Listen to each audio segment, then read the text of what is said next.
카이사르는 스페인 총독 임기를 마치고 로마로 돌아왔어. 이제 다음 목표는 로마 최고의 권력자, 집정관이 되는 것이다. 그러려면 폼페이우스와 크라수스의 도움이 필요해. 카이사르가 이야기하는 폼페이우스와 크라수스는 어떤 사람들일까? 폼페이우스는 스파르타쿠스의 반란을 진압하였고 지중해 해적을 소탕했어. 그뿐만 아니라 5년간의 동방 원정을 통해 로마의 영토를 어마어마하게 넓혀 놓았는데 원로원은 폼페이우스의 힘이 너무 세지는 것을 경계하여 그의 공을 인정하지 않고 있었어. 전쟁 영웅을 이따위로 대우하다니 내가 할 수 있는 게 아무것도 없구나. 크라수스는 로마 최고의 부자로 알려진 사람이야. 내가 로마 최고의 부자인 것은 맞지만 그렇다고 돈만 많은 것은 아니라네. 전쟁터에서 큰 공을 세우기도 하였고 집정관에 선출되기도 했어. 크라수스는 카이사르 폼페이우스 같은 로마의 장군인데 그 역시 스파르타쿠스의 반란을 진압하였으며 기원전 70년에 폼페이우스와 함께 로마의 최고 직책, 집정관에 선출되기도 했어. 폼페이우스 장군, 내년 선거에서 내가 집정관이 될 수 있도록 도와주시오. 형식상 내가 집정관이 되지만 정치는 함께 하도록 하겠소. 당신이 집정관이 된다면 나에게 무엇을 해주겠다는 것이오?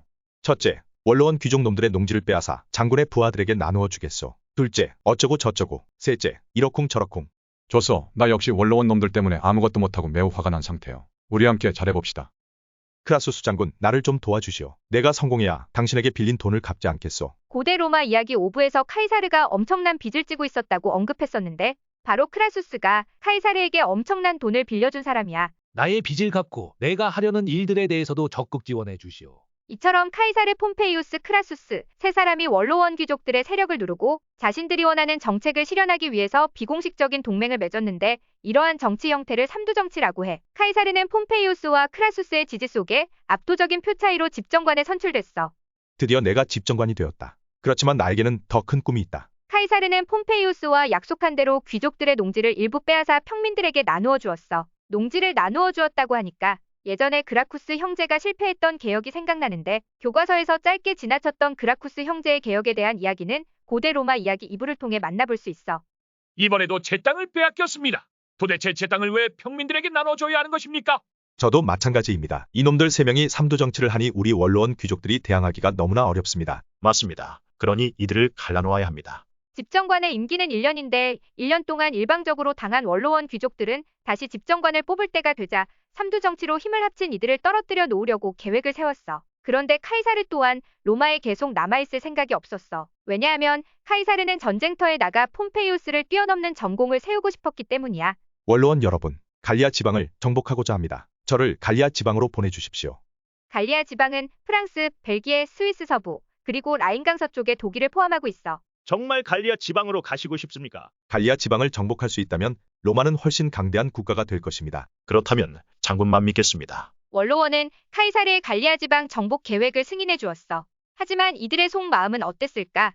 갈리아 지방에는 켈트족이 있으니 원정은 성공하기 어려울 것입니다. 그렇습니다. 그러니 카이사르가 원정을 가 있는 동안에 폼페이우스를 우리 편으로 만들어야 합니다. 맞습니다. 폼페이우스가 우리 편이 된다면 더 이상의 삼두정치는 없을 것입니다. 어느덧 7년이라는 시간이 흘렀어. 드디어 갈리아 지방을 정복했다.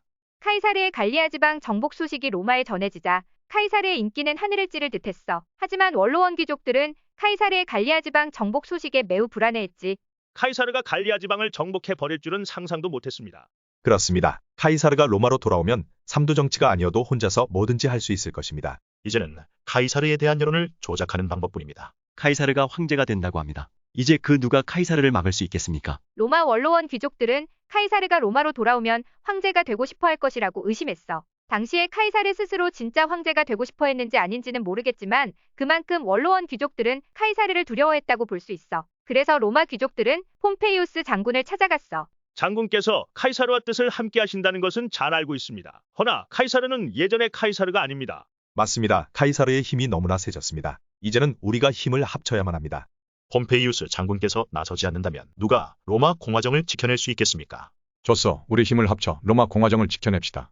폼페이우스를 설득한 원로원은 이제 카이사르의 힘을 빼기 위한 작업에 들어갔어. 그런데 삼두정치는 카이사르 폼페이우스 크라수스 3인체제였다는 거 기억하지? 기원전 53년 크라수스 장군은 파르티아 원정을 떠났다가 비참한 패배를 당하고 목숨을 잃었어. 그러니까 폼페이우스가 카이사르를 배신하고 원로원과 손을 잡으면서 삼두정치는 완전히 끝이 나게 됐어. 원로원 귀족놈들과 폼페이우스가 나를 제거하려고 일을 꾸미고 있군. 당분간은 갈리아 지방 총독 자격으로 여기에 머무르는 게 안전하겠어. 그래서 카이사르는 로마 원로원에 갈리아 지방 총독 임기를 연장해달라고 요청했어. 장군님, 로마에서 총독 임기 연장에 대한 답변이 왔습니다. 뭐라고 답변이 왔을까? 첫째, 임기 연장은 거절한다. 둘째, 군대를 해산하고 로마로 돌아오라.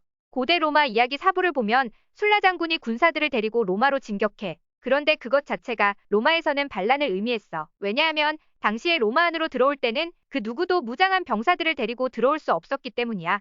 이제 곧 결정을 해야만 한다. 고민에 고민을 거듭하며 일단 병사들을 데리고 로마로 향하는 카이사르 앞에 루비콘 강이 나타났어. 루비콘 강은 로마와 갈리아 지방의 경계라 할 수 있는 강이야. 그러니까 군대를 이끌고 이 강을 건너면 카이사르는 진짜 반란군이 되는 거지. 군대를 이끌고 루비콘 강을 건너면 반란군이 된다. 그렇다고 나 홀로 간다면 저들에게 당하겠지.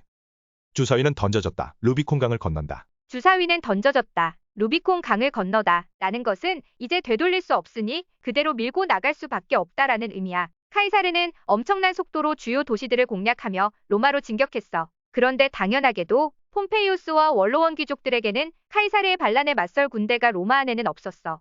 일단 로마에서 탈출하여 군대를 모아야 카이사르에게 반격할 수 있습니다. 하지만 카이사르는 이들에게 반격할 기회를 주지 않았어. 신속하게 폼페이우스와 원로원 귀족들의 기반을 무너뜨리고 로마를 완전히 장악해버렸지. 로마의 권력을 차지한 카이사르. 과연 그의 운명은 어떻게 될까?